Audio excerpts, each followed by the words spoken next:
Hello, all. I'm your sleep doctor, Monica. Well, identifying and admitting you need help are the first two steps towards recovery. But it's not that easy, especially when it comes to mental health.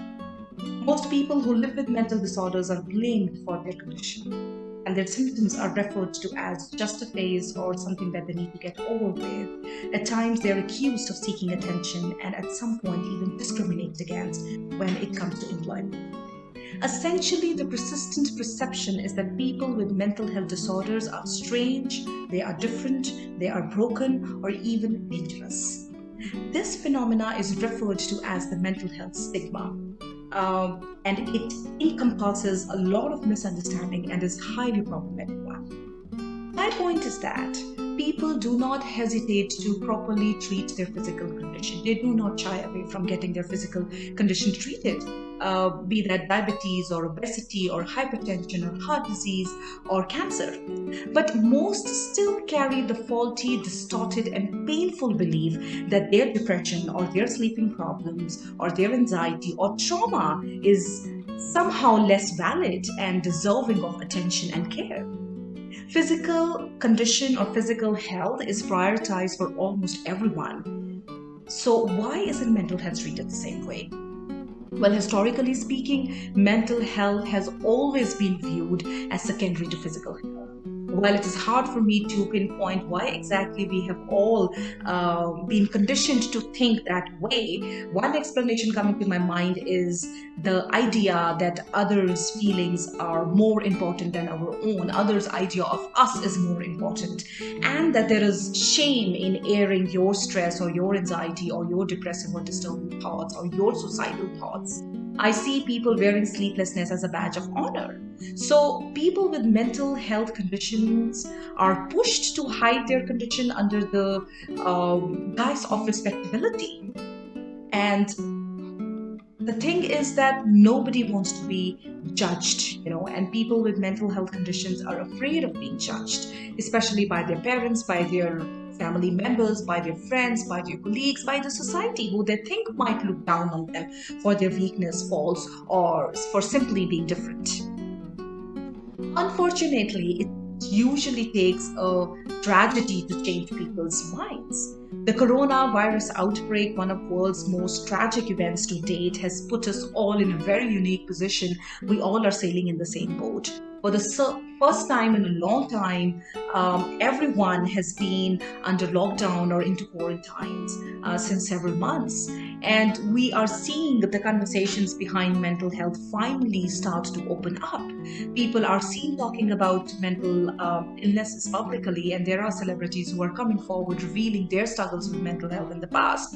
And I see people posting on their social media about their increased feelings of anxiety and loneliness. So the good thing is that when people call in to ask how you are, this is the change that I have seen. The answer is no longer a default. I'm good. I'm fine. So people are starting to open it to the fact that they are not doing okay and that it's totally fine. It's also a new normal. It's okay not to feel okay all the time, to feel the way that we all are feeling right now. According to Borish, this is called collective trauma, and this collectivism of the trauma helps to destigmatize mental health issues. With such large numbers of people experiencing, dip in mental or emotional health, people experiencing these struggles, one silver lining of the pandemic that I see is that it has increased understanding and compassion for mental health issues, and I am hopeful that this is what will lead to reduction of long held stigmas around this topic. So, as we navigate the COVID 19 pandemics, we realize that we all are struggling with similar problems and fears, and so it's all the more important, all the more vital for us to continue creating space for one another, opening up dialogues about mental health, and raising awareness around this topic. We need to continue encouraging people to seek help when they need it, and at the same time, also sharing coping strategies and preventive techniques. So, talking about prevention techniques, as I mentioned earlier in this video, it begins with accepting the situation courageously and bravely, and only then we will be, in a position to witness the positive changes that will come along. And quickly, you will realize how widespread mental health problems really are. So, how can you work on prioritizing your mental health right now? First thing first, feel your feelings.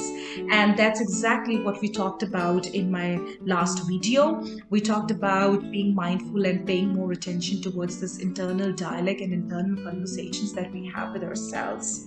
Know that what you are feeling is totally okay. And understand that putting yourself first and taking the time to care for your mental wellness isn't selfish. There is no need, absolutely no need for you to be feeling guilty about it. It is very, very essential to your well being. Remember to check in with yourself throughout the day and empower yourself to take frequent breaks or whenever you need it. I call them refreshing breaks, and my breaks are usually with my son when I give him my undivided attention, and we are usually seeing coloring, singing, jumping, dancing during that time. Please remember that mental health providers are essential workers and they are out there to help you right now if you need extra support. And I feel that if this pandemic has taught us anything, it's that we need to change this stigmatized situation fast. There is nothing wrong with asking for help. Fortunately, many people are starting to understand that mental health exists on a spectrum and that we all struggle with mental health on some level in our lifetime. Whether that is mild, moderate, or severe, but we all have struggled or we all struggle with mental health at some point. Most people can understand the experience of feeling depressed or anxious, whether or not they acknowledge this out loud. So, what I think is that if we can express compassion for ourselves and also others around who with whom we are sharing this experience or this feeling, it will go a long way to squashing the mental health that save people. So acknowledge that you are experiencing a trauma and try not to compare your experiences with that of others. That's very, very important. So that's all I have for you today, but I'll be back very soon. Till then, take good care of yourself and sleep well.